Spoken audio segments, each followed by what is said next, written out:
The Subcommittee on Energy and Minerals Resources will come to order. Without objection, the chair is authorized to declare recess of the subcommittee at any time. Under Committee Rule 4F, any oral opening statements at hearings are limited to the chairman and the ranking minority member. I ask unanimous consent that the gentleman from Alabama, Mr. Carl, the gentlewoman from Wyoming, Ms. Hageman, be allowed to participate in today's hearing. I now recognize myself for an opening statement. Today, we are here to discuss the Biden administration's record on the Federal Coal Leasing program.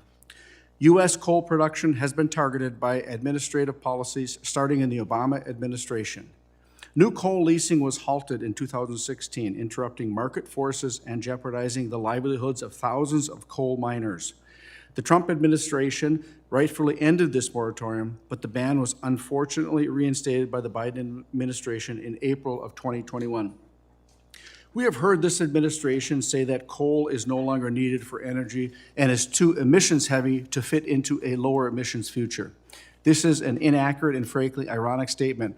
While it is true that coal has decreased as a percentage of energy mix, much of that decrease was deliberately caused by intentional anti-coal policies, not by market forces.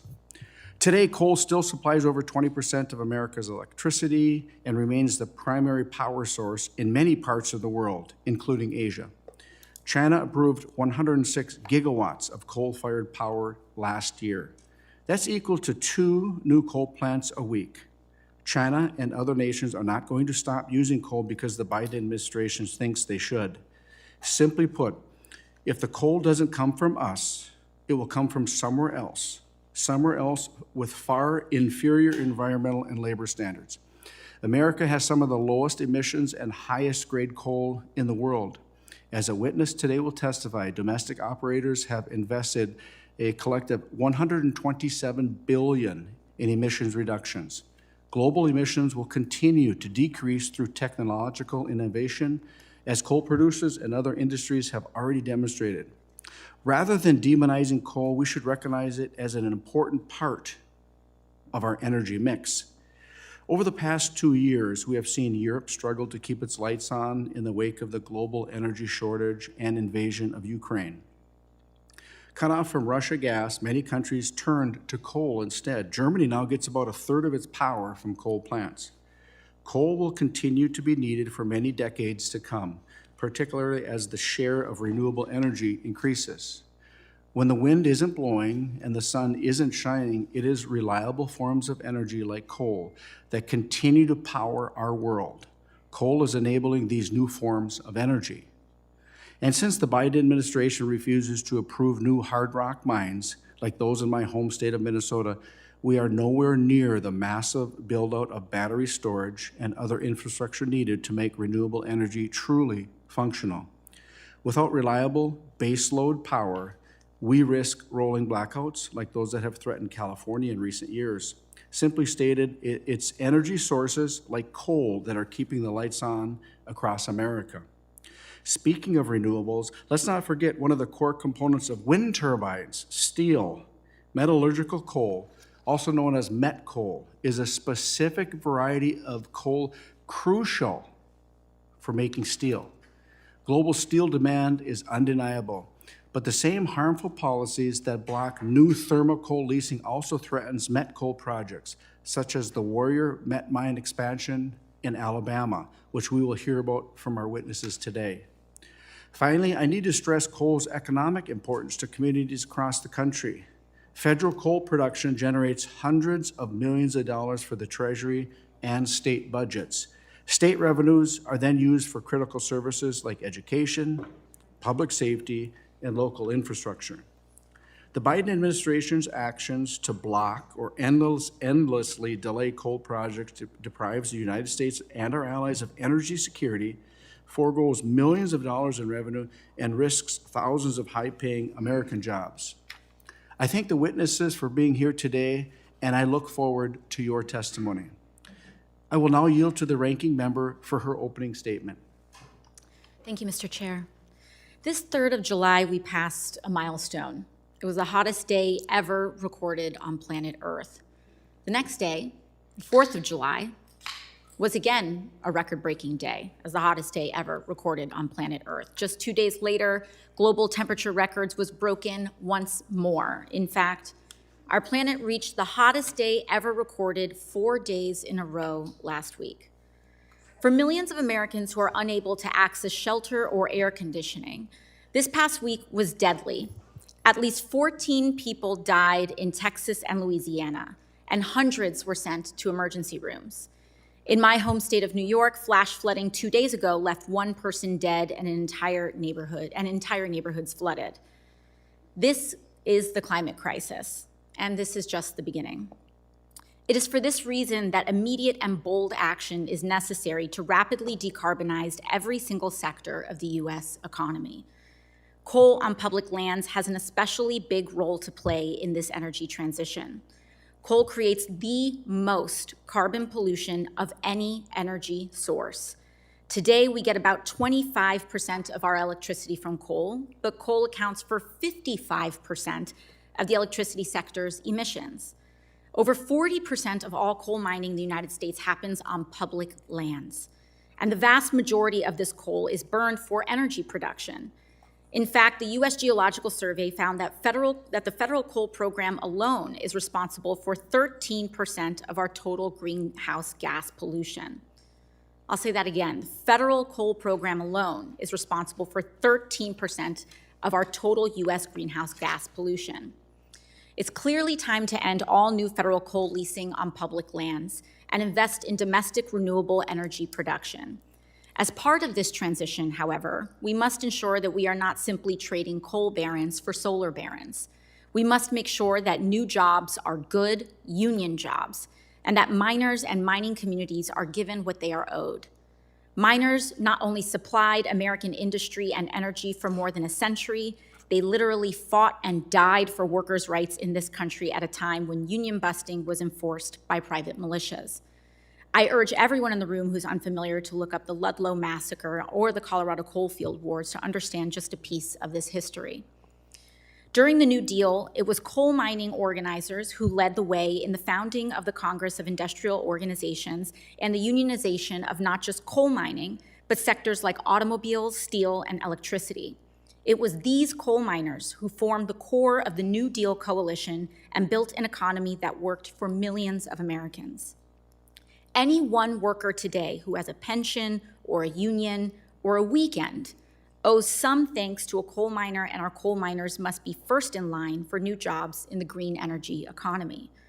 My colleagues across the aisle often point the finger at President Biden's administration's policies, saying that they are hurting coal jobs. But the truth is that coal production has been in decline for over a decade as the free market moves to cheaper, cleaner forms of energy. We know that there is only enough federal coal under lease today to support around 20 more years of mining at current levels.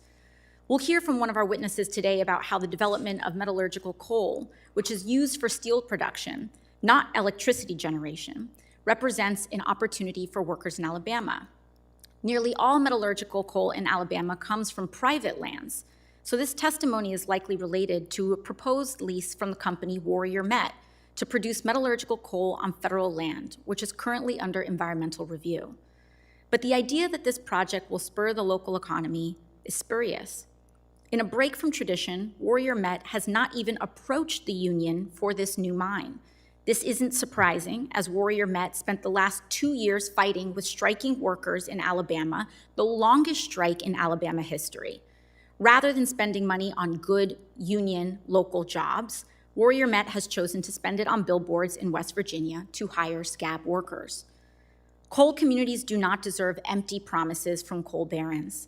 They deserve opportunity and diversified economies, and they deserve to be first in line. This administration created the Energy Communities Interagency Working Group to deliver federal resources to help revitalize America's coal communities. Last Congress, we passed billions of dollars to create good-paying jobs, spur innovation and economic revitalization, and clean up abandoned mine lands through the Infrastructure Investments and Jobs Act, the Inflation Reduction Act, and the CHIPS and Science Act. I and my colleagues are working tirelessly to ensure that this historic investment reaches the people who need it most. This transition will not be easy, but it is essential. and the future of our planet, and every single working American depends upon it. And I yield back. Thank you very much. Now I will yield 30 seconds to Representative Hageman to introduce our first witness, Mr. Randall Luthi. Thank you, Mr. Chair. It is my honor to introduce Randall Luthi, Chief Energy Advisor to Governor Mark Gordon, an attorney, rancher, and former Speaker of the Wyoming House of Representatives from Lincoln County. Randall brings an extensive background in government service in the private sector to the governor's office.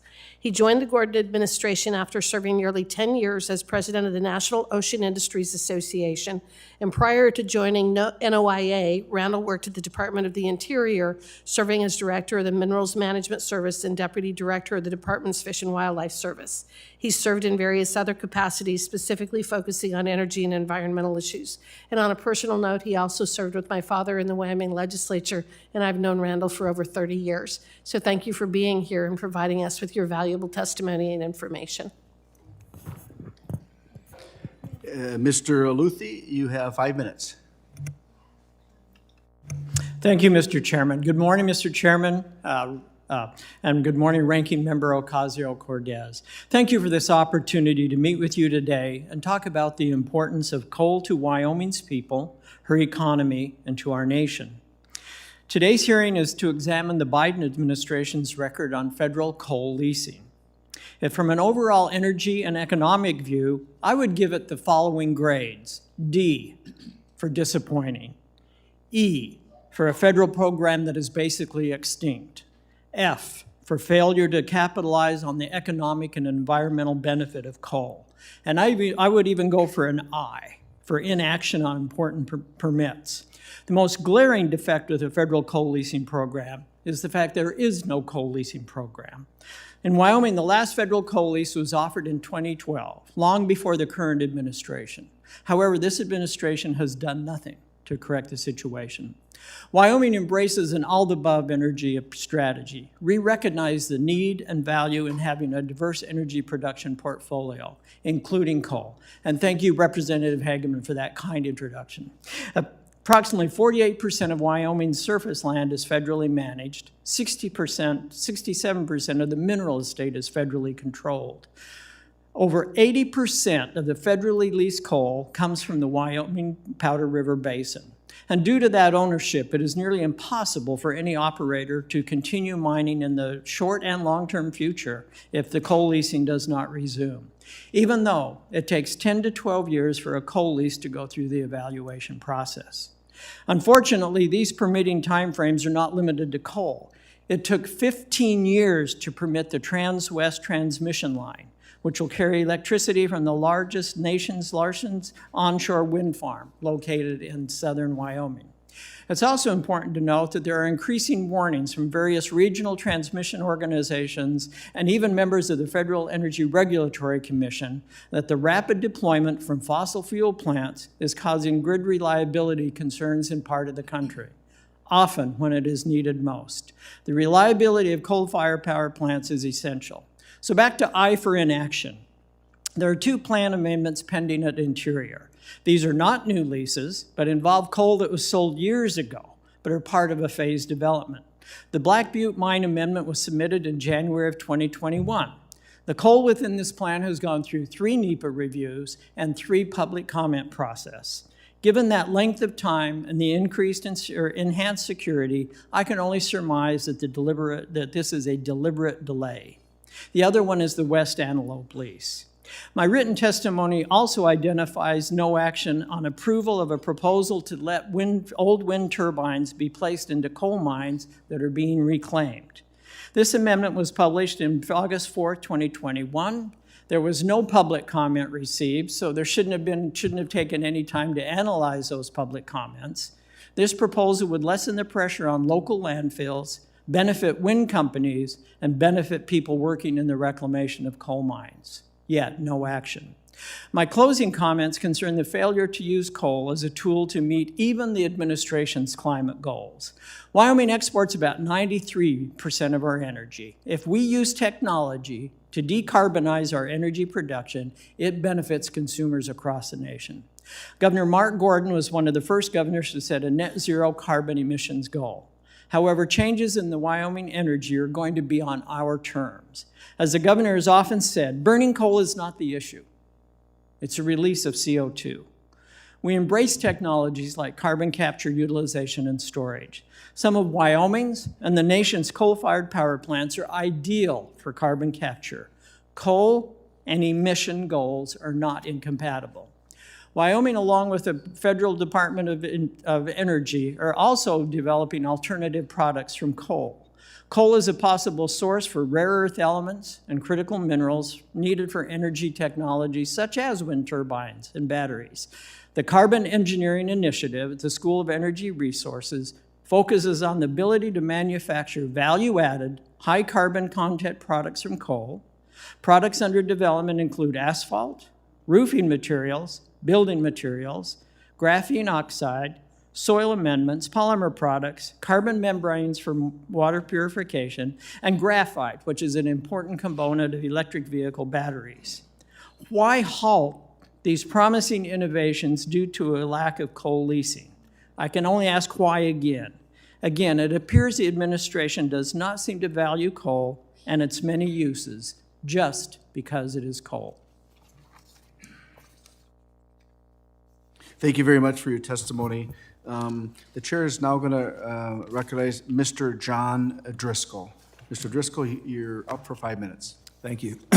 On behalf of the Alabama State Port Authority, I would like to thank the chairman, Ranking Member Ocasio-Cortez, and the members of the Energy and Mineral Resource Subcommittee for the opportunity to provide our perspective on the importance of metallurgical coal. My name is John Driscoll, and I serve as the Director and CEO of the Alabama Port Authority. We are the only deep water seaport in the state of Alabama, overseeing all cargo waterborne vessel activity at the Port of Mobile. In addition to the Port of Mobile, the Alabama State Port Authority owns 8 inland docks on waterways across the state and is investing in additional inland intermodal rail facilities to support the port's booming container business. In 2021, the port had an $85 billion economic impact on Alabama alone, created 1 in 7 jobs in the state, and generated more than $2 billion in state and local tax. We are one of the largest and most diverse ports in the country, moving commodities and consumer goods that are critical not only for the state of Alabama, but the entire United States and our economic trading partners around the world.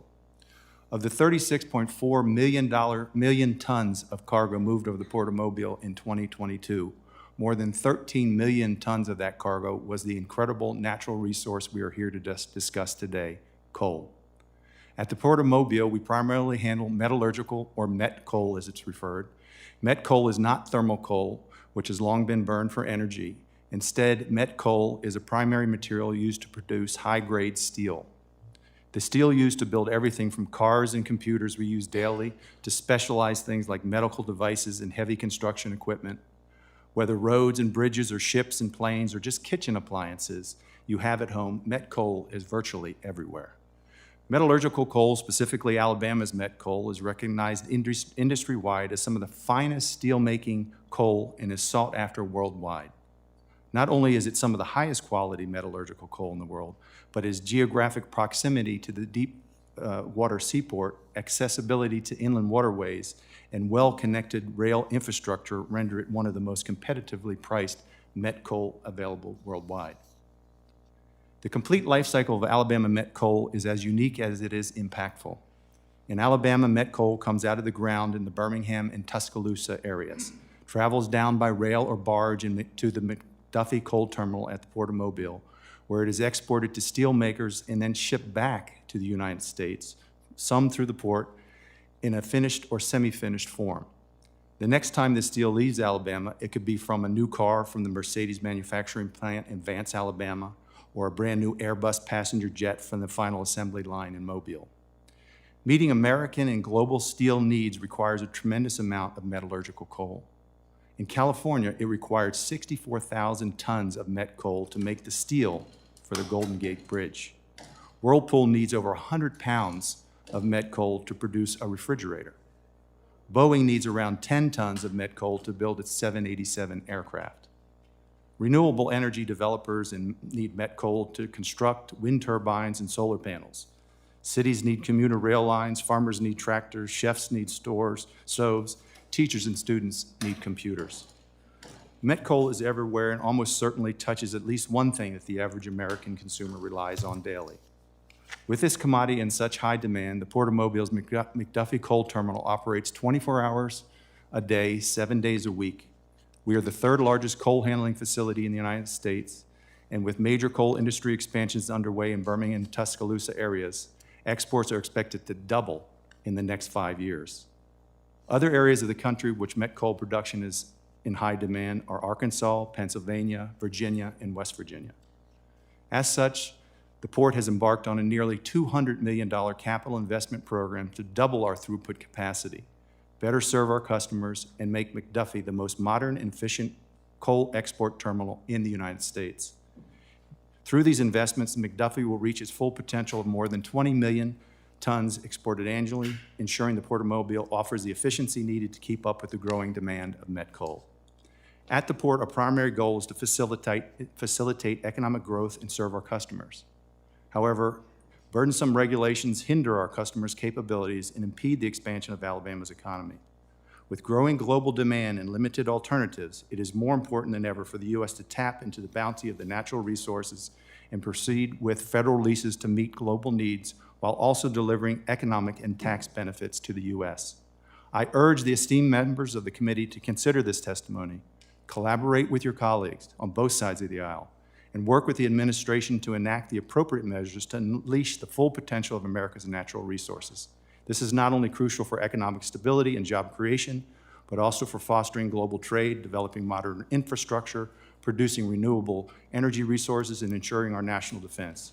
Together, we can leverage our natural resources to secure a prosperous and sustainable future for generations to come. Mr. Chairman and members of the committee, thank you for your time and consideration. Subject to any questions, this concludes my remarks. Thank you, Mr. Driscoll. And Jerry Carl from the great state of Alabama, he had a prior commitment, but he does have some opening comments to talk about you, Mr. Driscoll. Mr. Carl. Thank you. Thank you, Chair. John, what a pleasure it is to work with you. I've served on the Port Authority, obviously, before you got there, so I haven't had a chance to serve with you. I understand the value of your job. I understand the value of Mobile. I understand the value of the coal industry moving through Mobile. Most people don't understand that. The coal that is dredged in Jasper, Birmingham, Tuscaloosa, up in the coal region, most all of it comes through the Port of Mobile, and that is huge for our economy and huge for what we do in South Alabama in the port. And that port supports so many families. It always has. It always will. It's a very crucial from a military standpoint. There's so many things that our port, but the coal plays such a huge part in that. And I appreciate the job. I appreciate you coming up and actually speaking about this issue with us and for us and representing my district. So thank you. I'll make sure you understood that. I think I'll see you later on today, but I'll be in and out all day, so don't let me be a distraction. Thank you, Mr. Chair, and I yield back. Thank you very much, Representative Carl. The chair will now introduce Mrs. Sarah Kendall, Interim Executive Director for the Western Organization of Resource Councils right here in Washington, D.C. Mrs. Kendall, you are now recognized for 5 minutes. Let's try that again. Good morning, Mr. Chairman and Ranking Member Ocasio-Cortez. Thank you for the opportunity to testify. My name is Sarah Kendall, and I am the Interim Executive Director of the Western Organization of Resource Councils.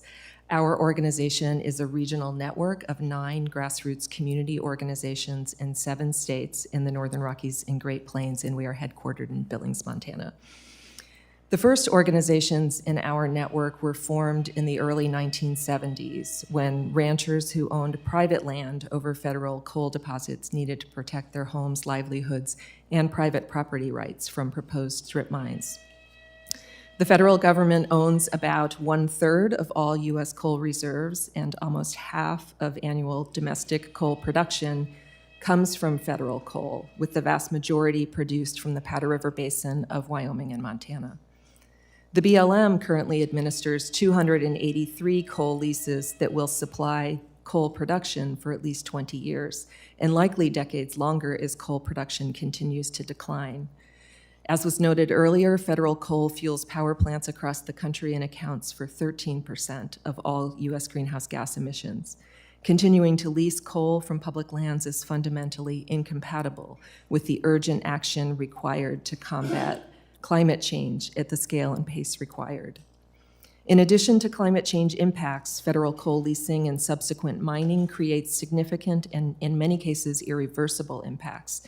Our members are particularly concerned about extensive depletion and degradation of surface and groundwater supplies and delayed reclamation that results in lands not being returned to former productive uses, as well as the loss of private property rights. BLM has exchanged federal coal out from under private landowners who then lose their right to consent before leasing for strip mining on their ranches. The decades-long history of the federal coal leasing reveals a deeply flawed program that has mismanaged taxpayer-owned resources and cost local, state, and federal governments billions of dollars in revenue, as documented by dozens of investigations over multiple decades. The last major revision of the program occurred 3 decades ago. Energy markets have changed dramatically since then.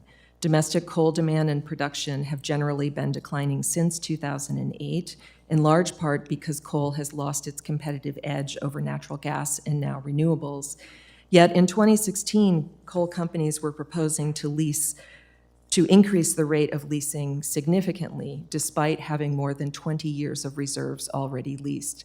Their plan was to increase exports of federal coal primarily to Asian markets, where profits were significantly higher.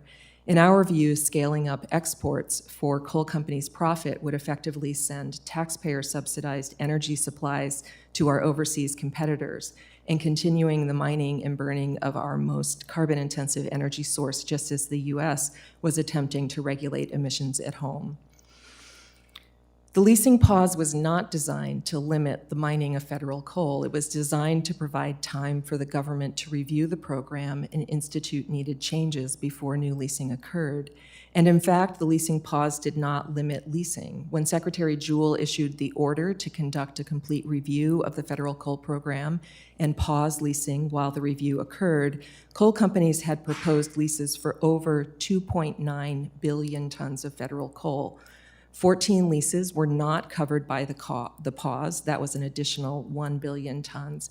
And the pause allowed for emergency leasing if supplies run short at any mine. More than 85% of the coal identified in BLM's 2017 pending lease list is located in the Powder River Basin. And since publication of that list, coal companies have withdrawn lease applications for 55% of the tonnage in the basin and paused applications for more than 1/3. During the 4 years when the pause was lifted, less than 1% was sold, and just 8.16% is actively pending today. The Biden administration's record on federal coal leasing is yet to be determined. In 2021, BLM initiated a notice of intent to review the federal coal program. In 2022, the pause was reinstated by a court order, and in April, BLM initiated a court-ordered environmental review of the pause. Thus far, the agency is simply doing what the courts have told them they must, and it is not clear when or even whether the review will be completed. Our organization is deeply concerned that none of the problems that prompted the federal coal leasing pause in 2016 have been addressed.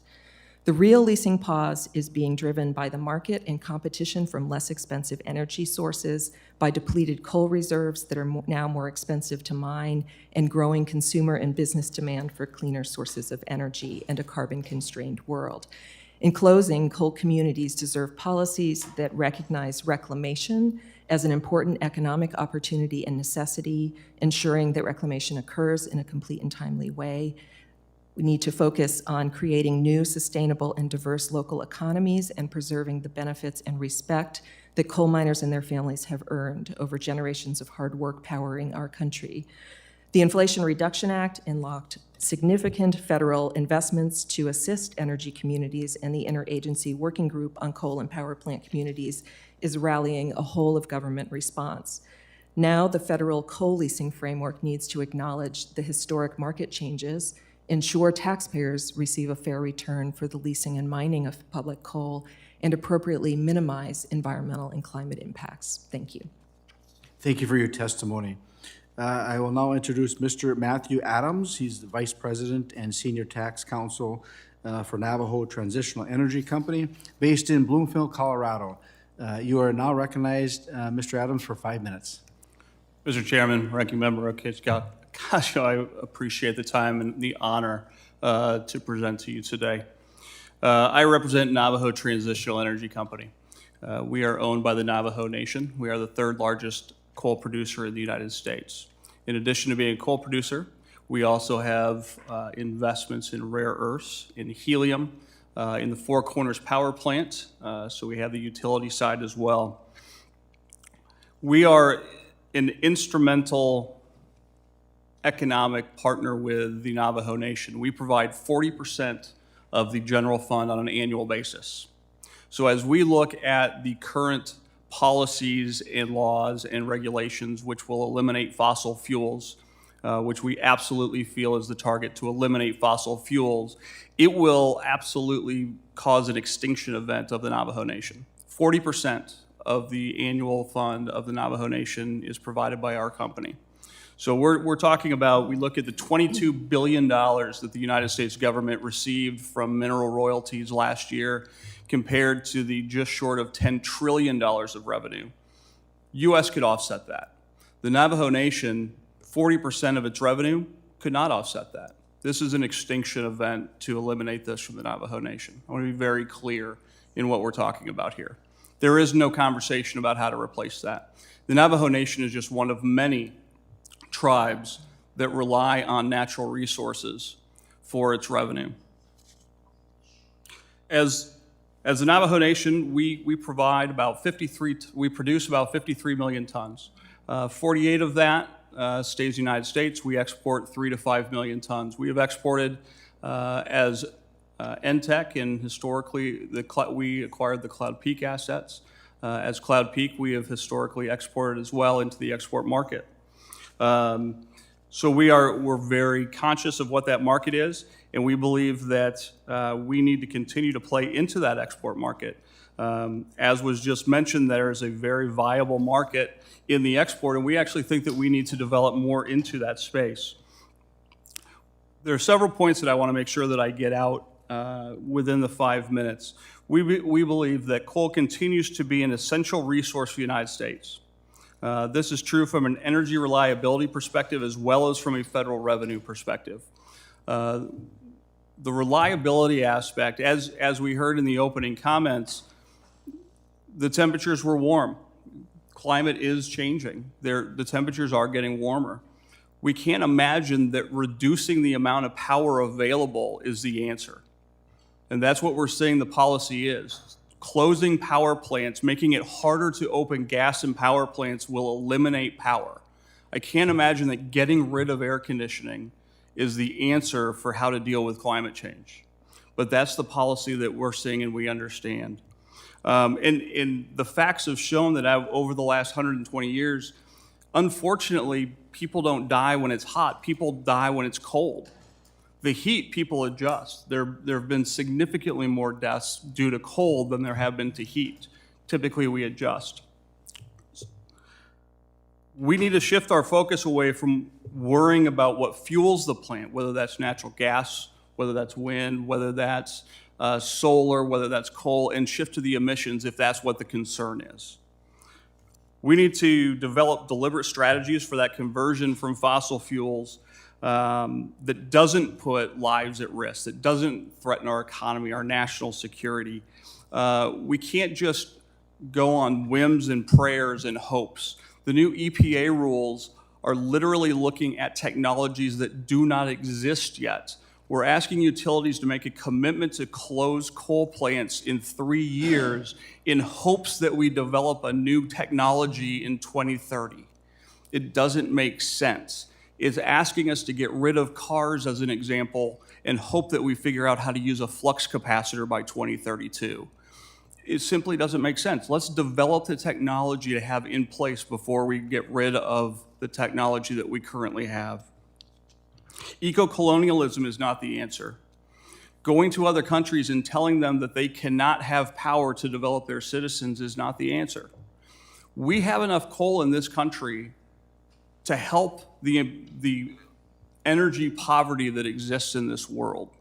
We can step forward and help in Africa. In 2022, the EIA said that it was the first time since they've been keeping stats. Last year was the first time in recorded history that more people went without electricity than had in the prior year. In 2022, it was the first year in recorded history that more people didn't have electricity than the prior year. That's scary. So we've been adding electricity to the global population, and all of a sudden last year, for the first time, fewer people had access to electricity. That should be a concern for us. We should be looking at increasing the habitability of the world. We should be looking at empowering the world. We in the United States have the ability to use our resources to empower and better the world, to ensure that reclamation is taken care of, to ensure that that's done without child labor, to ensure that that's done in an environmentally friendly way. And instead of doing that, we are pushing it away. With that, I will wait for comments. I appreciate the time. Thank you very much. Before we get into members' questions, I will just a couple of comments. I wrote some things down. There are some people that are quote okay with the process, even if it takes 20 years, so as long as mining never happens. As I was told in one of the committees, a witness said, in quotes, "I don't know why they use coal when we have electricity," end quote. So I think that's the educational component that we can talk to the American people about. And you talked about energy poverty. I think that's a really, really important conversation to have. So before we begin, I normally will recognize myself, but I want to recognize Representative Carl from Alabama for 5 minutes of questioning. Mr. Carl. Thank you, Mr. Chair, and thank you for letting me go out of order. I appreciate that. It's so uncommon, and I appreciate that courtesy. And the ranking member for giving me a few minutes. And thank you to our witnesses for being here today. I'm thrilled to have my own constituents sitting here at the table and speaking for my folks. It's such an honor when I can get folks from my district to come up and actually speak for me. Coal production is critical in this country, and I'm extremely concerned about protecting the production and the export of met coal.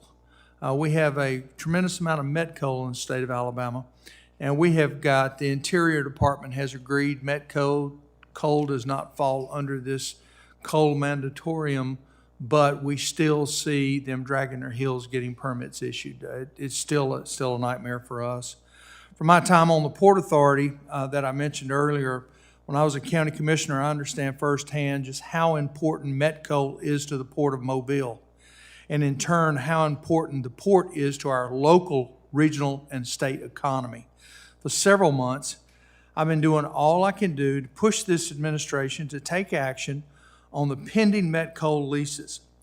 Warner Met, which is up in Jasper area, Jasper, Tuscaloosa, has been working for years on permit issues. Despite all of these efforts, this administration continues to throw more and more hurdles at this project to slow it down. The government incompetency here has gone on long enough. And I have a huge concern about the impact this could have on the thousands of jobs impacted by the coal mining in the state of Alabama. So, Mr. Driscoll, I've got a question for you. Can you walk us through the potential impact that the port would experience if Warner Met Coal, if our met coal could not pass through our port, and if this pending lease is not approved? Yes. Which it has been approved, they just can't seem to get the paperwork processed, FYI. Right. No, thank you, Congressman. Yeah, so the impact on the port specifically would be incredibly impactful in a negative fashion. 40% of the revenue that we generate is through coal, which is the majority is metallurgical coal.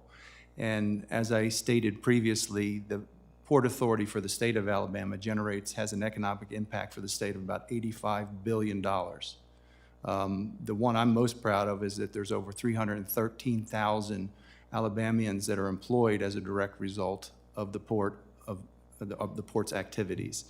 So the impact on those specific items would be devastating and would be reduced significantly.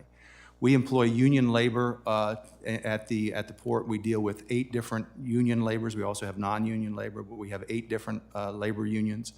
I would be afraid to say that that they would be impacted because the volume of cargo would go down significantly, and we would lose some of those very good-paying jobs because we didn't have the work. So the impact associated with that would be tremendous for the Port Authority. That's just the port. That's not our customer base. That's not some of the met customers that are in, and that's why we're in business, for the people of Alabama, to generate jobs and generate business. And the impact to them would be equally detrimental. Where's most of this met coal going? It's all around the world. It's the steel producing countries around the world. It's Japan, South Korea, Germany, Austria, South American countries, Brazil, China. They just started sending some product to China about 2 years ago because of the disputes between Australia and China. So we do some business with China for this met coal product. But primarily it's around the world, all these countries that produce the steel products around the world. Good. Well, thank you, Director. I appreciate your testimony and highlighting how important met coal is to the Port of Mobile. 313,000 jobs in the state of Alabama is, in a small state like that we have, is a lot of jobs. That is a huge impact. And you did say billions with a B, not M. I did, with, sir. right? Yes. Okay. So we get numbers up here mixed up. There's so many zeros. We have been known.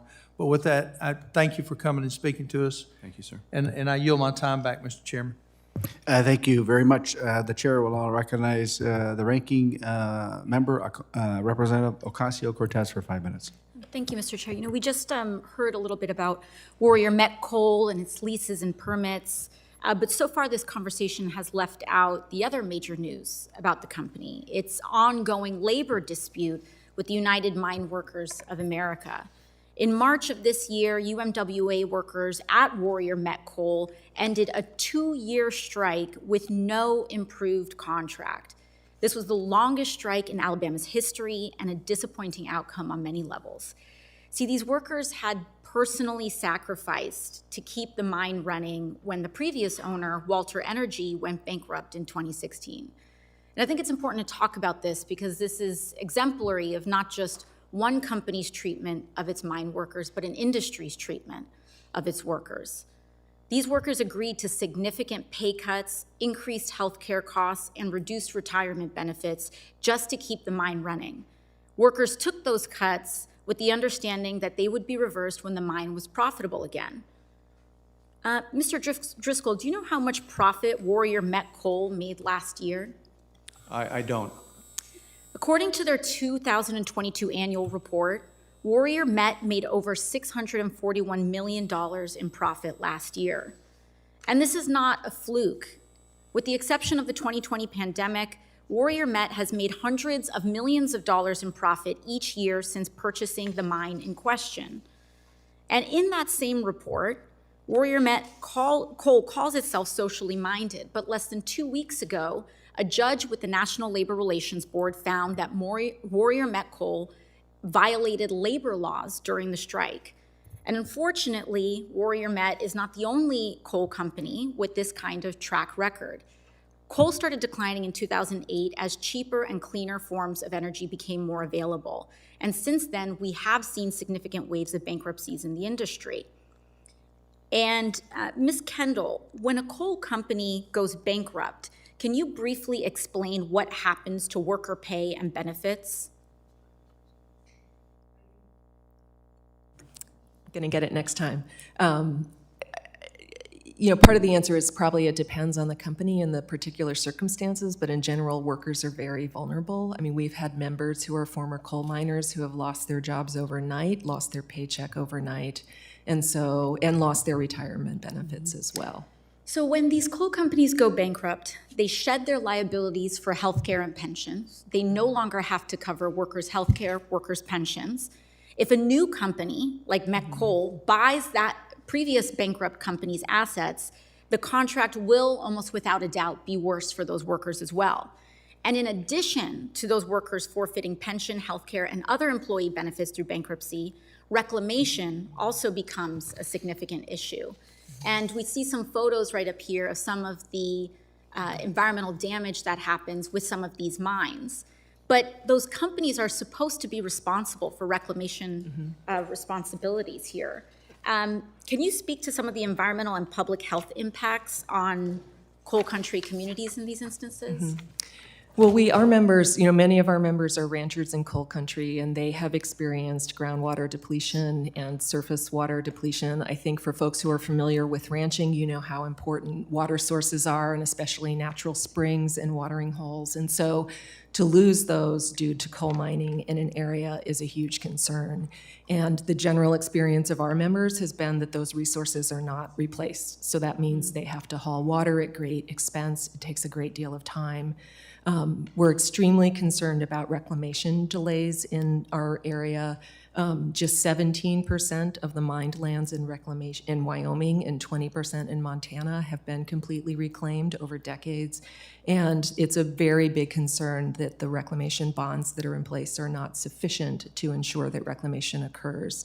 So it's a big concern when bankruptcy is a prospect. So not only when these companies go bankrupt, they strip workers of their benefits. Workers don't get healthcare, they don't get pensions. But then also they don't fully meet the responsibilities of reclamation in repairing harm to local land because the bonds are insufficient. Is that correct? Well, we haven't seen that yet, but the bonds are the backstop, and the fact that bonds are not sufficient to cover the cost of reclamation, and the fact that self-bonding is still allowed by the law, even though it's been phased out in many states, is a big concern that needs to be addressed. And how could the federal coal program be improved to make sure that mines are quickly and fully reclaimed in the industry? Well, I think when we talk about the federal coal program, we're talking about BLM leasing federal coal. So their role is really, in our view, they could consider things like setting a target for mines to reclaim perhaps 50% of their existing disturbed lands before they get future leases. Maybe that's not the right level, but I think they could be looking at creative policies that would encourage reclamation, or they certainly could require that sufficient bonds be posted to cover the costs of reclamation. Thank you. I yield back. Thank you very much. The chair will now recognize Mr. Whitman for 5 minutes. Well, thank you, Mr. Chairman. I'd like to thank our witnesses for joining us today. Mr. Driscoll, I appreciate you pointing out the importance of met coal, as you talked about, metallurgical coal, the supply of carbon that's needed for steel production. We know how incredibly important that is as we talk about supply chain today, about us being reliant on other countries for things like steel. We know the whole debate about tariffs on steel. We know that steel here in the United States is needed from anything from refrigerators to aircraft carriers. That's a fundamental element of why coal production here in the United States is important. And any effort to reduce coal production creates, I think, both a strategic and economic challenge for the United States to make sure we can sustain critical production of things like steel. The last thing we want to do is to continue to be reliant on China for increasing amounts of steel. In your testimony, you talked about met coal accounts for about 70% of the global steel market. We also know, too, that China leads the effort in coal production, but also that United States and Australia are number 1 and 2 as far as coal exportation, and that China imports about 24% of their coal, again, because they want to lead in production of steel to build their economy, but also what they're doing to build their military. Can you give us your perspective on what happens if we continue to fail to promote met coal production here in the U.S. for the U.S. domestic steel industry? Where does that leave us as far as being self-sustaining, but also just doing the fundamental things for our U.S. economy and for our nation's defense. I just want to get your perspective on that. Yeah, I mean, I'm a shipping person, right? So, Yes. My perspective is, if you increase the reliability on foreign supplies, it reduces your options to import or to manufacture. I think it's very important to have both. I think the business we're in is the importation of international cargo and the exportation of U.S. supplied raw materials and finished goods. So I think a balance is required in this regard, and I think we need to keep our eye on the fact that we have to continue to have a robust economy that supports the steel industry, and met coal is one of the resources that enables us to do that domestically and globally. I appreciate you pointing out how fundamental met coal production is to steel production in the United States, and we know what happens with China. They dump massive amounts of steel on the open market, depress prices, create challenges for U.S. steel production to continue to maintain. Give me your perspective. You spoke a little bit about it. Give me your perspective on how reduction in total coal production here, including met coal, exacerbates that issue of China dumping massive amounts of steel on the market that already challenges the U.S. steel industry. And now as we talk about sourcing, as we talk about the idea of being able to have for your production from the source of that raw material to the actual end consumer, where any interruption to that creates problems for our country. Give us your perspective on what impact that has. Yeah, I think if you reduce this high-quality, low-sulfur coal, met coal that we produce in Alabama and in other places around the country, it will force them to go to other sources of met coal that are not as high-quality, high-grade. And you had to produce more of that, you'd have even more pollution that would be the result of that. Again, I'm not a scientist, but that is my impression of what would happen. So I think that's why it's very important to keep the supply of met coal for the U.S. and for foreign, because we do have a good type of product that we supply. And what's been done with tariffs on steel, which we know has at least tried to level the playing field between the United States and China. Even in that particular situation, if we have a reduction in met coal production here, what does that do overall for U.S. steel production, even in face of where tariffs are today? It would probably reduce the coal production. And our current steel mills are reliant upon the coal produced here in the United States for coke production, which is critical for the production of high-quality steel. Can you give us a little bit of metallurgy about what role coal plays in the production of steel, especially the high-quality steel that we need here for our economy? Metallurgical coal is what they call coking coal. Yes. So it's a process that is a chemical, it's just the chemical makeup of this particular type of coal, metallurgical coal. So it has the fundamental flows and things associated with what you need to be able to produce steel with the iron ore that's introduced into the vat. So I think that would be the answer. And we have the highest quality coking steel of any place in the world right here in the United States. I think so. Thank you, Mr. Chairman. I yield back. Thank you very much. The chair now recognizes Representative Kamlager-Dove for 5 minutes. Thank you, Mr. Chair. So we have heard a lot about the Biden administration's policies and how they are supposedly throttling coal production. I'd like to make sure we have a few facts straight. So, Ms. Kendall, when did absolute use and coal production start declining in the United States? The EIA data shows that coal use in the U.S. began declining in 2007, and production began declining after 2008. Federal coal production also started declining after 2008. Thank you. And was this decline due to federal policies limiting the mining of federal coal? There were no policies limiting the mining of federal coal, and the existing mines still had 20-plus years of coal under lease and permits to mine much of that coal. So there was absolutely no reason driven by the federal coal program that would have led to that decline. Thank you. And in fact, in 2020, coal made up, I think, 19% of U.S. electricity generation. Is that correct, would you say? I don't have those numbers at my fingertips, but that sounds right. That does sound right. So despite what my colleagues across the aisle are saying, the Biden administration did not cause the decline in coal production, and few people are betting on a long-term comeback for coal. In fact, the CEO of Arch Resources, the second largest coal producer in the United States, said in a 2022 sales call that their long-term plan is to exit the Powder River Basin despite an uptick in profits last year. So we need to take the coal transition seriously. According to analysis by Headwaters Economics, 66 counties around the United States will experience a full or partial closure of a coal mine or power plant by the end of this decade, not because of Biden, but because of the market. As many folks in my committee know, my district is home to the U.S.'s largest urban oil field. It's the Inglewood oil field. And L.A. recently banned all new oil drilling in the city, with a plan to phase out existing production within 20 years. With that, the city created a Just Transition Task Force to create concrete support for oil workers to transition to jobs with comparable family-sustaining compensations, involve communities and tribal nations in land remediation and redevelopment planning, and leverage public and private funding to finance this transition equitably and sustainably. So, Ms. Kendall, could this type of transition planning work for the coal communities that you work with?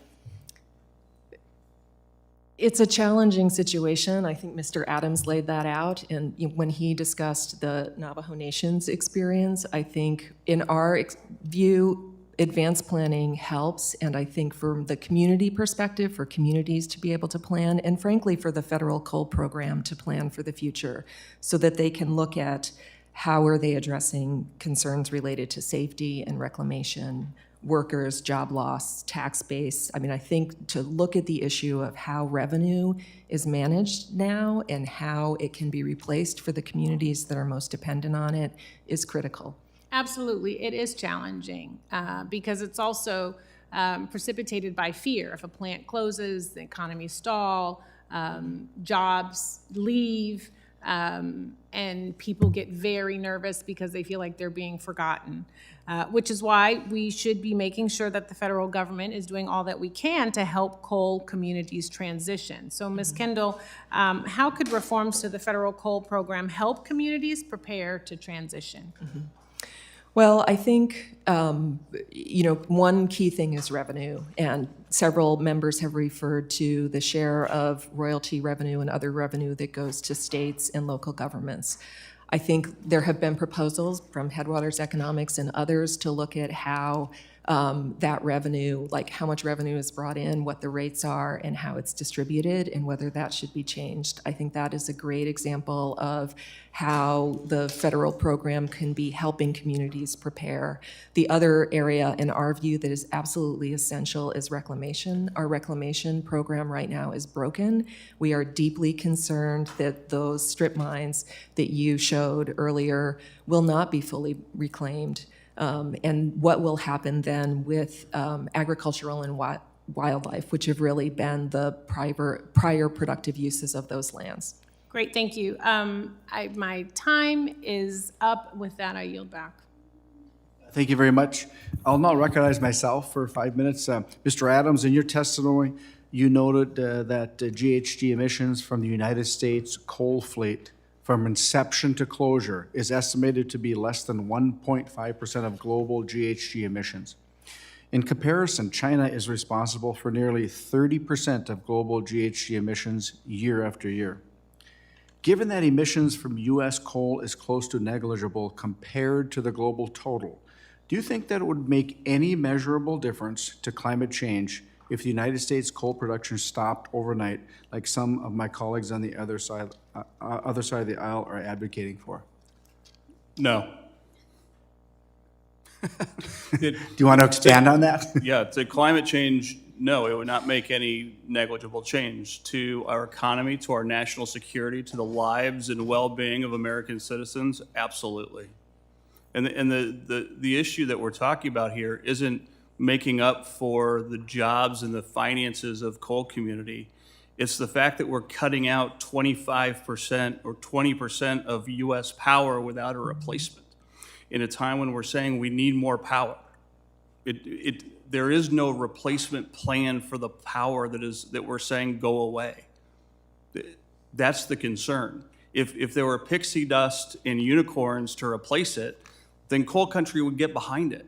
But there's not. We're concerned that American lives are going to be lost, that the U.S. economy is not going to survive. That's what coal country is worried about.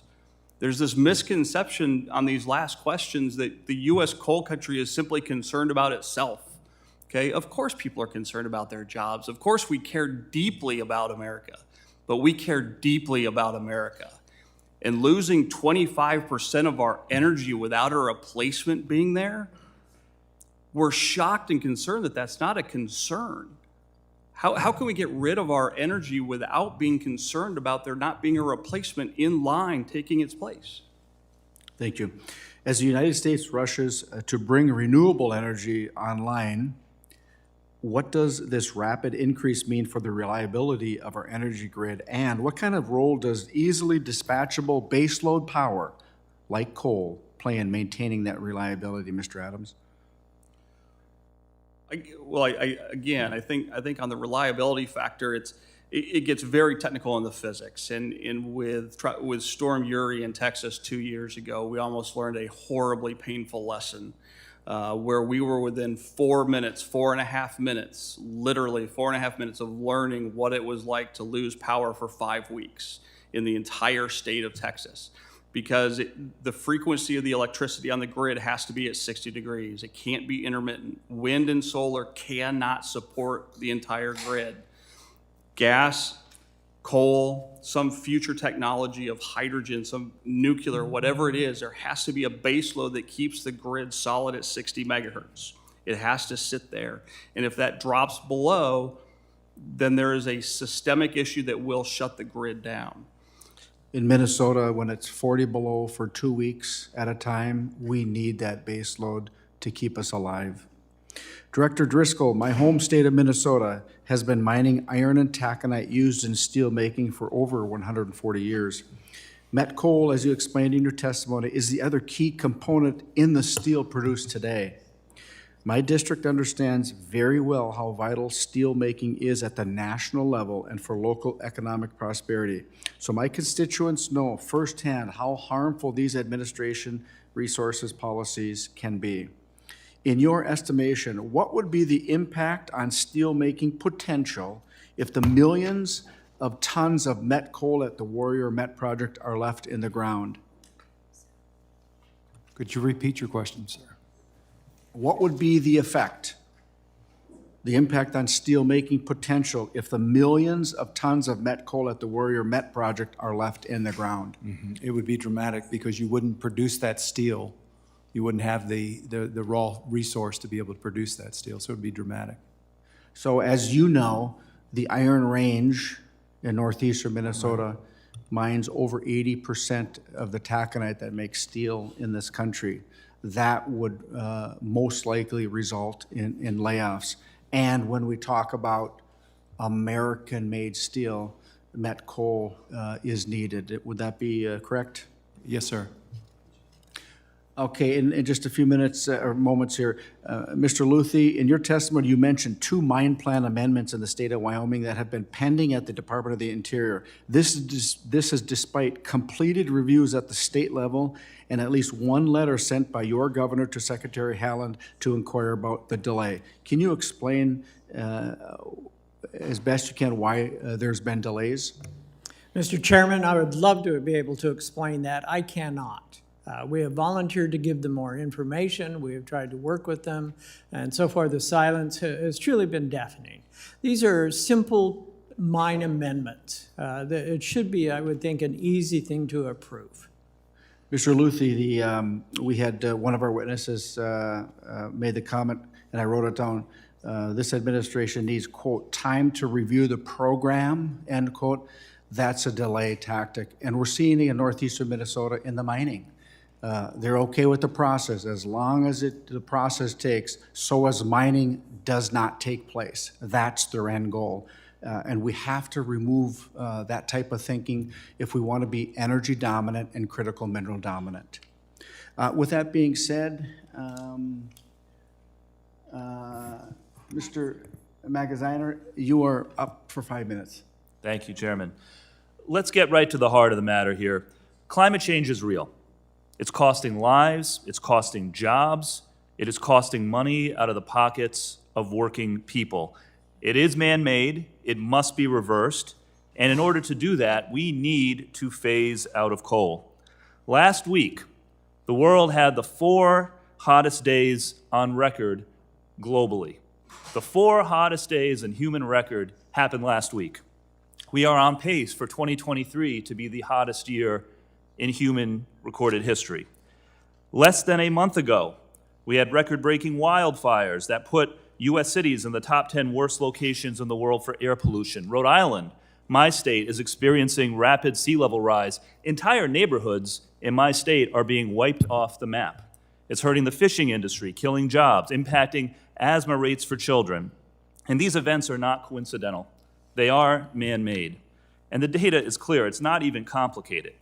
This chart behind me here shows world average temperature over the last 160 years compared to CO2 prevalence in the atmosphere over the same period of time. It is a direct relationship.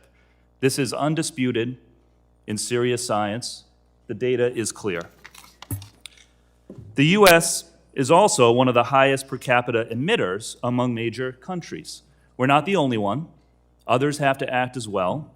But we have a responsibility to act because we are one of the highest per capita emitters. And within U.S. emissions, we know that of all sources of electricity, coal is by far the most greenhouse gas intensive. And it's not even close. More than natural gas, more than oil, certainly more than solar and wind. And the harmful effects of coal extend beyond climate change. Coal combustion can release sulfur dioxide, nitrogen dioxide, particulates contributing to acid rain and smog and worsening respiratory illnesses and cancer risk. So the answer is clear. We have to build out clean, renewable energy that will reduce emissions, lower costs for consumers, strengthen American energy independence, and create jobs.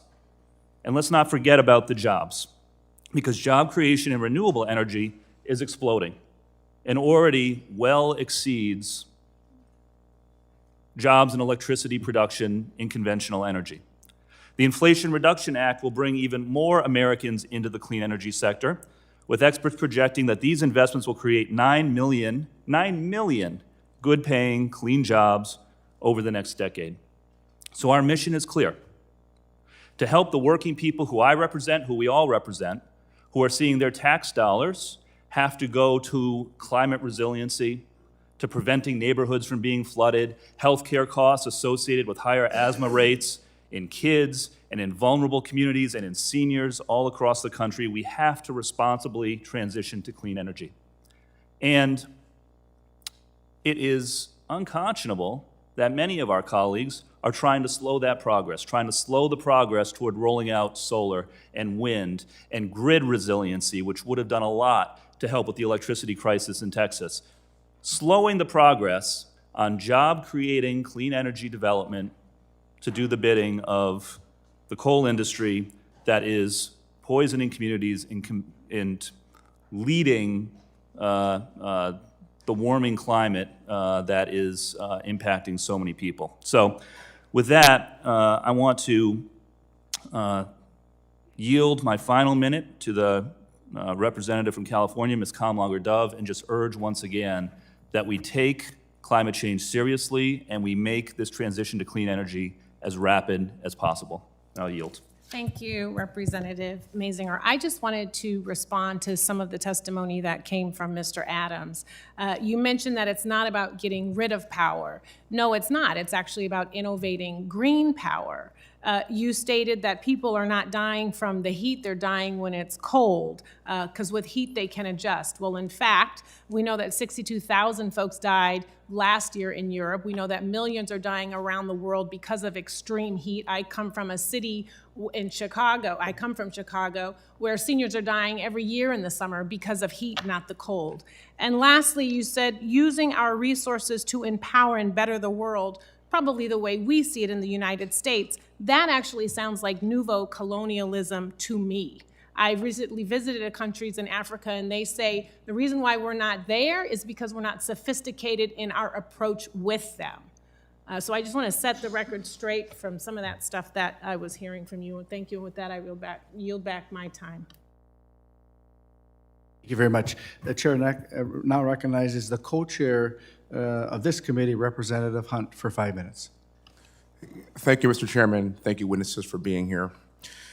China is set to take advantage of the global urgency surrounding climate change. They lead the world in the manufacturing of solar panels and wind turbines, and largely because this administration will not let Americans mine for critical minerals that are in abundance right here at our feet, the ones that God gave us. China also leads the world in producing energy from hydraulic dams and is building more nuclear power plants than in any other country. And some of my colleagues on the left will not even consider nuclear as a legitimate power source today. But China also burns more coal than the rest of the world combined, and they will continue to do so as they outmaneuver us in energy production and manufacturing. Currently, China emits almost a third of all man-made greenhouse gases, more than the United States, Europe, and Japan combined. Now, China accomplishes this by burning petroleum coke. Now, I'm not talking about the coke that was found in the West Wing last week. I'm not going to say that. I am talking about this cheap byproduct of heavy refining that burns 6 times dirtier than coal, and they are burning that every single day. Now, clearly, as I've described, China is our biggest adversary, competitor with this world problem. But this administration continues to put forth policies that strengthen China and weaken our own country. If ending climate change was the true intention of this administration, then they would fully embrace carbon capture and, of course, carbon storage technology. The war would be on carbon. It wouldn't be on coal. It's just that simple. But control is a true intention of this administration, as we have seen for the past 2.5 years.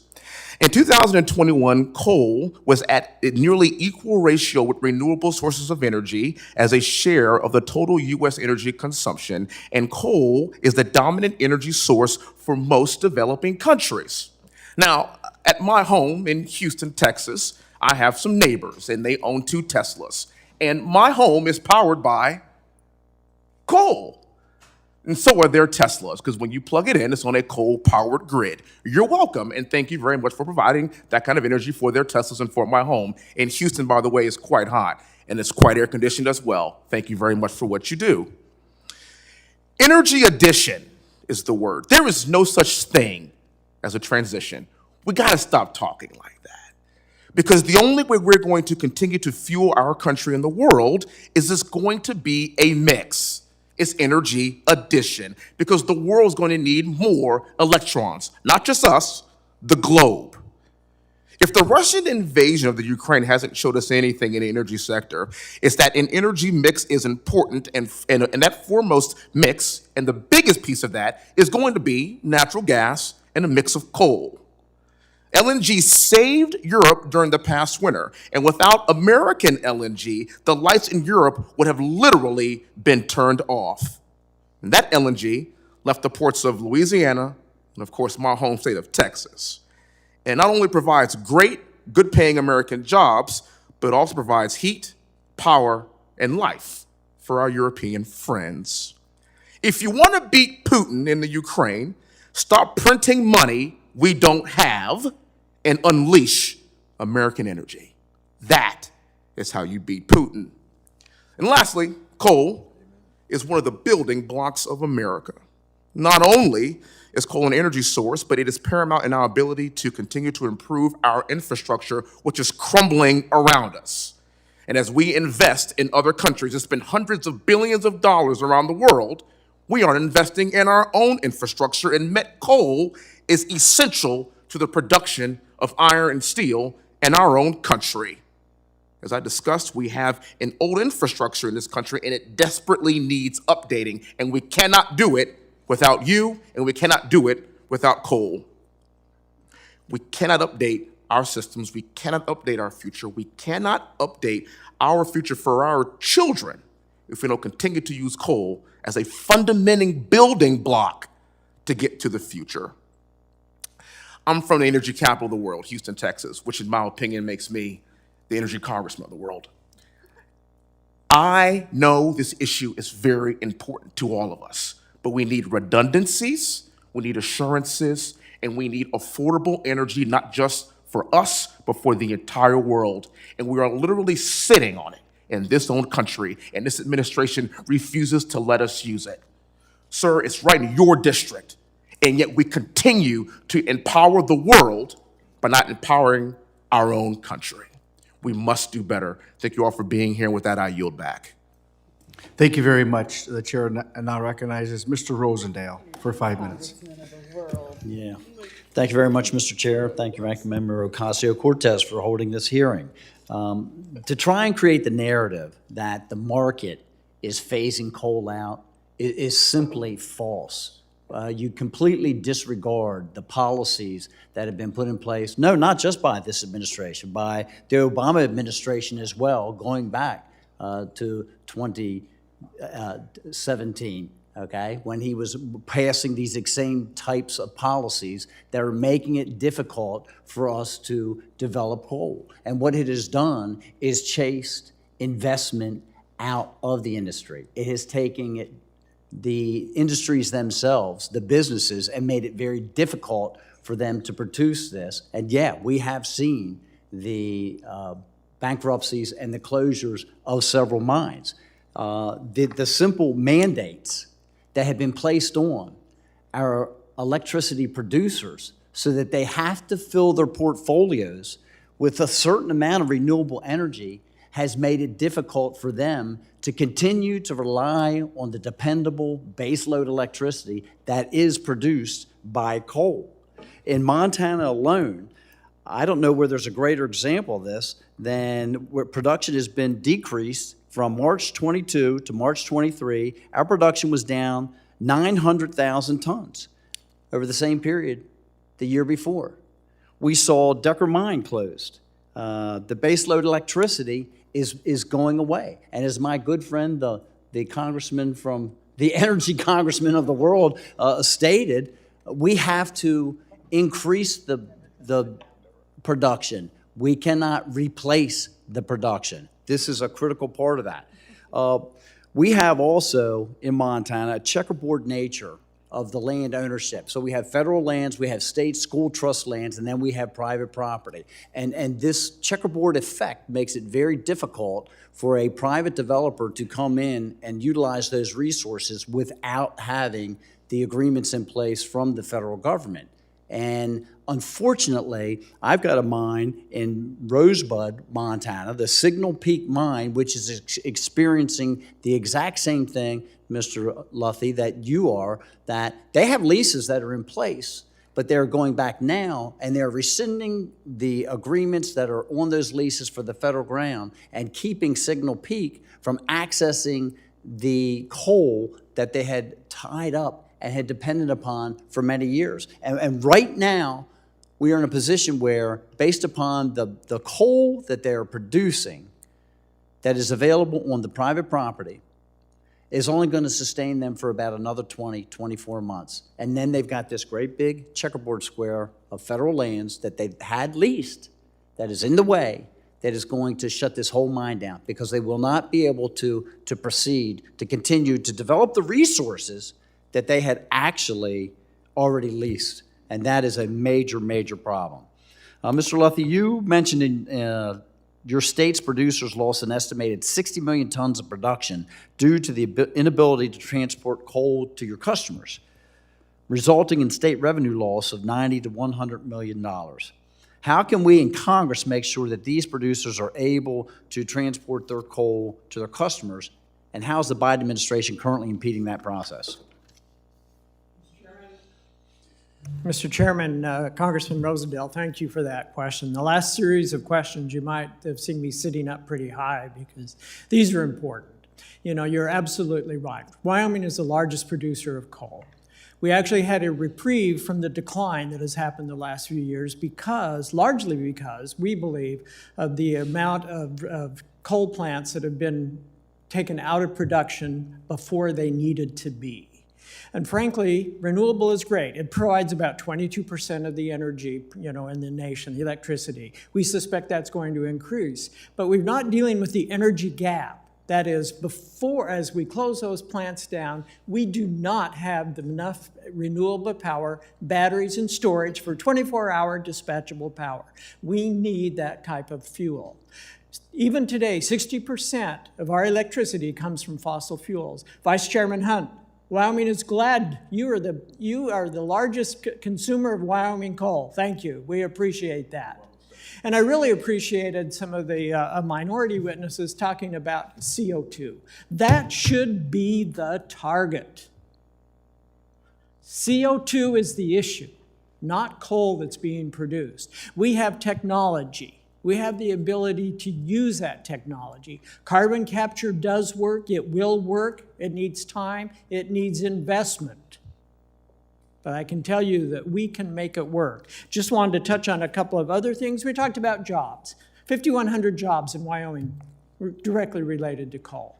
When you close a coal plant down, even if you build a wind farm right next to it, those jobs are not comparable in terms of money, salary, or the number. There's going to be fewer jobs. It just takes less. $4.3 billion since 2003 have come to the federal and state treasuries. Renewable projects under the current federal scheme will not give that kind of return to state and the federal government. It just does not exist. And frankly, when we talk about transition, what we have seen so far is that when we talk about transition from coal country, it means they move. They leave their homes. We need to deal with this sooner. We need to be able to keep them in our homes, or their communities, rather than move to other places where they could become computer coders or whatever it might be. Miners to coders is a difficult transition. Thank you very much. Mr. Chair, I see my time has expired. I yield back. Thank you very much. The chair recognizes Representative Fulcher for 5 minutes. Thank you, Mr. Chairman, to the panel for your testimony, both in person and in writing. Just the fact that you came here is important to us. Please understand that a number of us are doing the committee juggle today, so not being rude on coming and going, but it's just doing more things at the same time. But Mr. Chairman, I thank you for the time. It's good to be talking about the impact of coal extraction and leasing, especially on federal lands for states like mine and Idaho, where there's so many federal lands. And I, too, am dismayed by the efforts that the current administration has had on hindering domestic coal production when our energy needs are at all-time high. And this is especially true when it comes to baseload capacity. We talked about I've heard you talk about the importance of baseload. And coal is also used in production of steel. And currently, Mr. Chairman, I just came from an ENC meeting. We're talking about the shortage for steel, particularly for the use in utility transformers, and the impact that is having, and which is impacting all of our constituents directly right now. So, is it Luthi or Luthi? I'm sorry. Luthi. Mr. Luthi, in your written testimony, you noted how recent winter storms brought to light the importance of having well-balanced energy sources for electricity. Just remind the committee, if you will, just how important coal is to the baseload. Underscore the word baseload energy needs. Thank you, Representative Fulcher. And I might add, I am from about as close to Idaho as one can be. So I appreciate Just go a little that. bit further and you'll be in heaven. Well, it's one way to put it. Again, baseload is what's important. Baseload is dispatchable 24-hour power. Renewables, again, have their place. Wyoming supplies about 16% of the renewables that's on the market today. We feel seriously about being able to provide a wide variety of energy sources, but you do need baseload 24-hour power that's available on demand. Frankly, right now, it's fossil fuels that can provide that. And again, the goal should be to reduce greenhouse gases. If that is truly the administration's goal, that's where our focus should be. Okay, thank you for that. And a related note, also in your written testimony, you talked about how FERC said the rapid rate of coal plant closures are putting the grid in danger. How much additional capacity does Wyoming have to meet the needs of the country in terms of coal production, specifically on federal lands? Thank you again, Mr. Chairman, Representative Fulcher. Wyoming has plenty of coal. We're willing to use it. We are willing to be able to make that also available to the power companies that need it, and we're happy to do that. As we saw just last year, we had more coal than we could actually ship out. We had more demand for our coal for electric from power plants than we could actually ship out. Thank you for that. I've got one more quick one for you, Mr. Luthi, and then I'm going to try to go quick. I got one for Mr. Driscoll as well. But I understand that the coal export terminals on the West Coast have been consistently blocked by federal and state regulations. What would be the impact on Wyoming coal production if exports were supported on the West Coast? Thank you for that. And the question, I think, would be easy to answer. We'd be able to export more coal.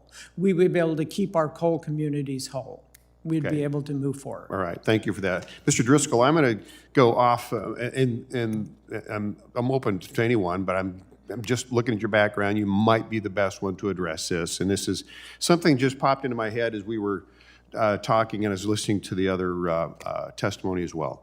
Sometimes we have the ability to learn from some of our friends or other countries from around the world. And you may or may not know anything about this, but it is my understanding that over the last few years, our friends in Germany have struggled with some of their previous energy sourcing decisions. And it's my understanding that they have migrated back to coal and coal production for their energy needs. Do you know any, and this is, I realize it's not immediately in your wheelhouse, but No, I mean, does anyone on the panel have any insight to that question and what the experience has been with our friends in Germany and the migration back to coal? I know they have opened some of their closed facilities because they were migrating completely away from coal-produced electric plants, and they've now brought them back online, taking them out of the mothballs and put them back online, quite a few of them. Mr. Chairman, I just, as a comment to you all, I know we've touched on that a little bit here within the committee, but I just think it's of note that we have been blessed with a resource, and we have decided ourselves to restrict the use of that blessing. And as elsewhere exemplified in the world, that may not be the wisest decision. So, Mr. Chairman, thank you for the time. I yield back. Thank you very much. The chair now recognizes Representative Boebert for 5 minutes. Thank you, Mr. Chairman, and thank you to our witnesses for joining us today. Ms. Kendall, why do you think the EPA sides with extremist environmentalists on bogus regional haze mandates to shut down coal plants under the guise of improving visibility in national parks?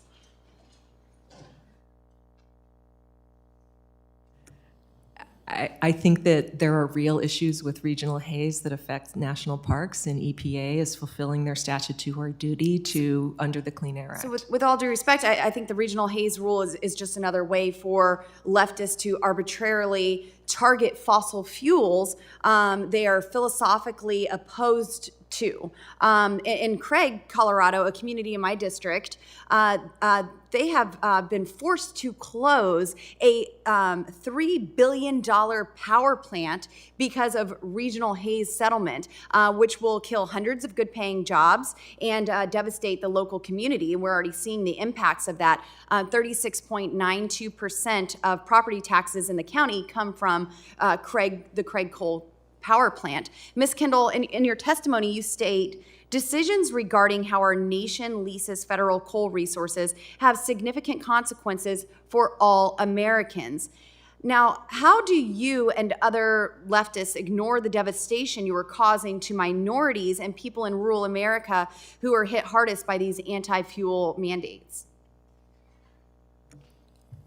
I'm not sure what anti-fuel mandates you're talking about with regard to the federal coal program, because the declines have been due to market responses and to coal companies withdrawing Would that be the federal leases. government's heavy hand tipping those scales with the subsidies in the market? Because I don't think the federal government is doing a good job of letting the markets decide. It seems that people and their decisions that are made here in this building choose winners and losers for that market. I think you could also look at the federal coal program when you're with that line of argument. From the beginning, the federal government intentionally set the price of coal for federal coal leases to be below market in order to keep energy costs down for Americans. And energy costs were down. They are not anymore. We have 20 million Americans who cannot afford their utility bills. This is not the first example of leftists regulating our rural communities into poverty under the guise of climate change. Colorado's Western Slope used to have a booming energy production economy. More than 1,700 coal mines have operated in Colorado in the last 160 years, and there are only 6 coal plants remaining, which will be closed or converted by 2031. Now, Ms. Kendall, why is the EPA inaccurately attempting to interpret Clean Air Act Emissions Control Authority to fundamentally transform how an entire sector of the U.S. economy generates power today with his proposed power plant rule?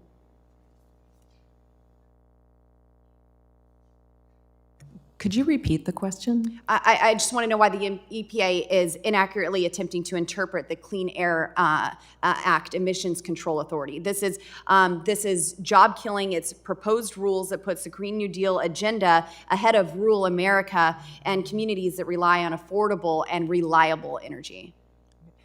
I was not prepared to come today to speak to the EPA's clean power, the EPA's rules. Perhaps we'll have you better prepared next time you visit. How many coal lease sales has the federal government held since Joe Biden took office? I don't know the exact number. I believe there have been one or two. Haven't there been one small sale? Zero. Okay. And how many coal power plants did China permit last year? I do not know. Well, according to a report done by the Global Energy Monitor and the Center for Research and Energy and Clean Air, which I asked unanimous consent to submit into the record. Without objection. China permitted more coal power plants last year than any time in the last 7 years, which is the equivalent of about 2 new coal power plants per week. Now, we've heard a lot about carbon emissions, and of course, we are in favor of carbon capture and producing that. But wildfires in my district emit more carbon emissions in just a few short days than every vehicle in my home state of Colorado running 24/7 for an entire year. So, I mean, I think we need to bring forest management into this equation. But since we are talking about coal here, do you know that the rate that China is outpacing the rest of the world with building new coal-fired power plants? I'm not familiar. China has 6 times as many plants starting construction as the rest of the world combined. American energy is not the issue. It is our adversaries who are doing so irresponsibly throughout the world. We need good, clean energy production here, and we would appreciate it if the extremists would get out of the way and the federal government would stop choosing winners and losers so Americans can afford their energy once again. Mr. Chairman, I yield. Thank you very much. The chair now recognizes the gentleman from Georgia, Mr. Collins, for 5 minutes. Thank you, Mr. Chairman. And it's odd, Ms. Bobert, we were just talking about wildfires and how they're not managing the forest. They're not. So that's a different problem, huge problem. Just like most everything in the federal government is the problem. Mr. Chairman, as you know, we have had hearings in various areas across this country, and y'all, and every time we have these hearings and we're out there, it's pretty much we see the same thing. It's just an overreach from a federal government that is bent on pushing an administration's socialistic, woke agenda. And I want to give you a little bit of my background. I'm in the trucking industry. And Mr. Luthi, I know you said you were sitting tall over, and where I come from in Georgia, we always say I'm kind of like a cat on a hot tin roof. If you saw me squirming, I'm ready to talk. Now, what I haul for a living, and I'm also in the tire recycling industry, but we have a product that's called TDF, or tire-derived fuel, which is mixed with coal. And it actually fires, provides electricity for a manufacturing facility that deals with waste paper. But it also sells power back to the grid. And so obviously there is technology there, to scrubbers in those chimneys to clean this air up after it's being burned, the coal. And so I guess and maybe it's just a personal question, but Mr. Luthi, can you expand on that and tell me about that technology? Thank you, Mr. Chairman and Mr. Collins. I can't help you with much because that really isn't my expertise, but Wyoming coal companies have been putting scrubbers on their coal plants. I'm sorry, Wyoming electric utility companies have been putting scrubbers on plants for years. That reduces what we call nitric oxide and sulfur dioxide emissions, as well as helps to address the regional haze. I did want to say, you mentioned trucking. And I'm an old politician, so I'm going to take this opening while I have it. We mentioned a little bit about the ozone transport rule, and that's one of the things we're fighting in Wyoming, again, with EPA. And part of the problem we're having is that their modeling, we believe, just does not fit the country that's out there and doesn't take into effect exceptional events like wildfires. The East Coast has seen that exceptional event. I'll be real curious to see if EPA recognizes that now as an exceptional event.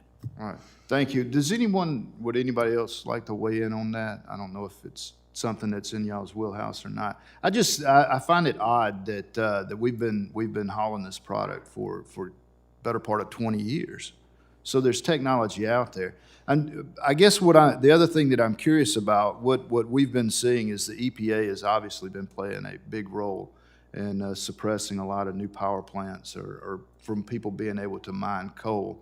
And is that something that Mr. Driscoll, can you attest to that? Can you expand on that? Is the EPA playing a large role in preventing coal from being mined?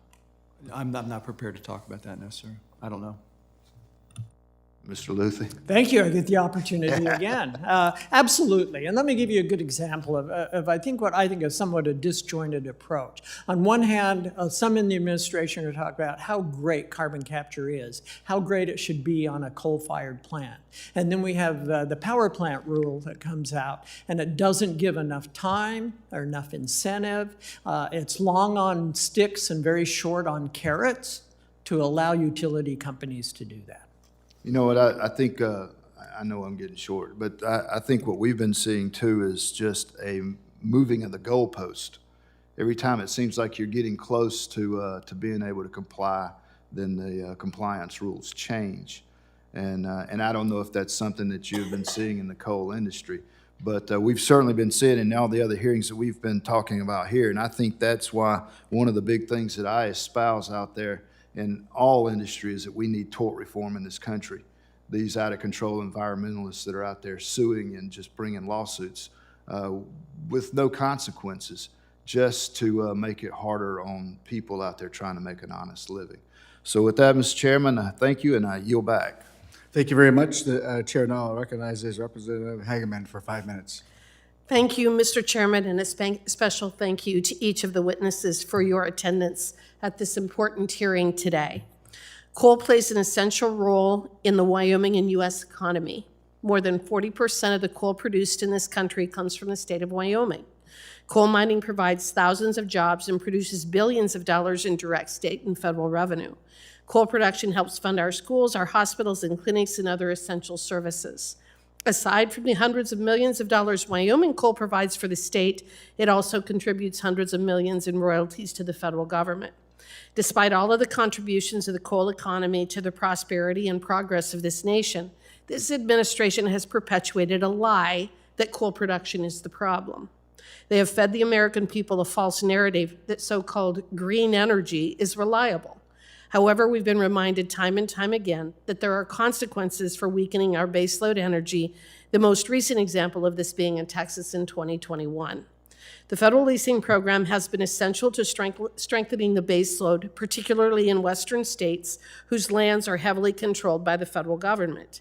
The Federal Coal Leasing program has been a means of securing affordable and reliable baseload energy for decades, with significant returns to both the states as well as the federal government. Mr. Luthi, how would you anticipate changes to the Federal Coal Leasing program from the Biden administration to alter our ability to secure a reliable baseload in the future? Mr. Chairman, Congresswoman Hageman, thank you. Basically, what we need is we actually need to resume the coal leasing program. There's been a lot of testimony, facts, and figures that some companies have, great reserves. But what isn't shown is how those reserves fit in with the overall company's ability to get to the coal. I'll give you a slight example. As you move forward with coal, as you take the coal out of the mines, as you well know, you also start your reclamation on the back end. And Congresswoman Hageman, you missed some very interesting pictures of what is purported to be lack of reclamation, but what we didn't see were pictures of actual thousands of acres of reclamation that has been completed. In fact, I would invite this subcommittee to come visit and look at some of this reclamation to see what's available. But to circle back, Congresswoman Hageman, we need the process to open up again. It takes years to get through the environmental reviews. Let's once again give those companies some surety that they can move forward. We need coal, we need carbon capture. Well, and one of the things that I would say about the reclamation is, having been there myself on numerous occasions, seeing the incredible habitat that has been created for a variety of wildlife species. I would also say that it's so critically important to continue to be able to access our coal resources for the very reason that it is the one of the very few things that stands between us and energy poverty. The Green New Deal, the green energy that is being pushed by this administration, is causing and will continue to cause energy poverty. And I believe that people who pursue policies that result in energy poverty are immoral. And I think that adequately describes this administration. Will keeping coal in the ground provide any return to taxpayers? Mr. Luthi? Thank you, Congresswoman. No, it does not. Currently there are royalties, bonus bids, and rentals that would be shared between the state and federal government. Doing nothing gets exactly that, nothing. Mr. Adams, in the current state of the market, we have been hearing a lot from Wyoming coal companies that the onerous bonus bid process of having to pay hundreds of millions up front is a huge hurdle for new leasing. And we also hear that the price per ton is grossly inconsistent with coal prices. Mr. Adams, can you expound on how bonus bids have acted as a major hurdle to NTC? Yes, absolutely. Thank you for the question, Congresswoman. The way the process works right now is they're on a lease by application or a lease by modification. Application is a larger swath of coal that I would obtain. A modification is a smaller bid. In this case, I'm going to talk about a lease by modification because I can shoehorn in one of the experiences that we're actually dealing with right now with the BLM. The way it works is that a company goes and applies for more coal. For example, in 2016, we went and applied for a very small tract of land, or small tract of coal, just 15 million tons. It was very small. And we obtained that. And then we had to pay for that coal over 5 years. So it was divided into fifths, and we paid for that entire amount of coal. We then paid for that, and now we've been waiting since while the ASLM, the Assistant Secretary for Land and Minerals, has been sitting on that project. It's in her bottom left-hand drawer, waiting to give us permission to enter that land so we can actually go get the coal. I think it's right underneath the file that our Montana plant, or that our Montana lawsuit is also sitting there. But the problem is that if we wanted to go get a larger tonnage, for example, You heard earlier that the ranking member said that there's only 20 years of coal left in Wyoming, which is a problem because, as Mr. Lucy testified earlier, it takes 8 to 12 years to get new coal. So that means there's a gap. If we want more coal for the future, we need to be acting now to get more coal. So if historically LBAs, at least by application, is a large bid to go get coal for the future, would be 500 million tons, 500 million tons. I would go get that. And let's say I get that bid at $1 a ton. Okay, so that's not my royalty. That's just the bonus bid to go buy that. So I would have, that's a $500 million that as a company I'm committing. Right now, in today's environment, $500 million is a whole lot for the largest coal company in the world, which I'm not. So it's just economically, and it's just not feasible but let's pretend it is. Let's say we win Powerball tonight, and as a tax-exempt entity, we decide to take that whole winner and flip it into a coal bid. I have to pay that in the next 5 years. I have to come up with that $500 million and give it to the federal government. Then I'm gonna wait 8 to 12 years before I can put a shovel in the ground in hopes of getting a penny of revenue from that coal. So I have a 3 to 8 year gap after paying $500 million. That doesn't make sense. That's not an investment that if I'm a public company, I can take to my shareholders and keep my job. It just doesn't, that's just not an investment that makes sense in today's day and age. We have to be able to reform that. And then after I get that, then we're talking about the royalties. And I'm making all of my expenses along the way to develop that land. I still have all my consulting fees, my legal fees, all my development fees. I got to get my overburden removal taken care of. There's so many expenses between here and there. The economic burdens of getting to that new coal and getting that new ton, it's just an overwhelming prospect, and margins are nowhere close to what they were decades ago.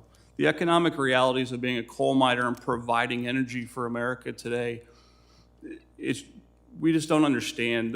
The general public doesn't understand anymore of what it is. It's a very difficult business. Well, Mr. Adams, I thank you for that answer. I know that we're out of time, but I think what you've described is that our government has become the enemy of the people. It's something we need to fix, and we'll work on it. I also would like to invite the committee to come to Wyoming to see the beautiful work we do to make everybody's life better. Thank you for letting me participate. With that, I yield back. You're welcome. Thank you very much. Mr. Adams, when you're talking, I'm thinking, this is exactly what's happening in northern Minnesota with this administration stopping mining. 20 years in a permit. Yeah. And then they have the EPA remand a Corps of Engineer permit. Never happened in the history of this country. Yet, we provide the taconite that makes 80% of the taconite that makes the steel in this country, and we're on the cusp of helping this country's strategic national security with critical minerals mining. And this Secretary of Interior banned 225,400 acres without even knowing there was critical minerals in there. I mean, this is what we're dealing with, and I will just say to the members here that thank you for your questions, and to the witnesses, thanks for your expert testimony, all of you. It's needed.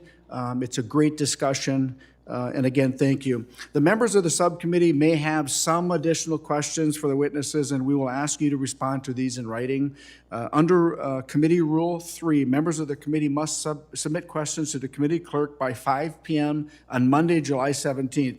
The hearing record will be held open for the 10 business days for these responses. If there's no further business, without objection, this committee stands adjourned.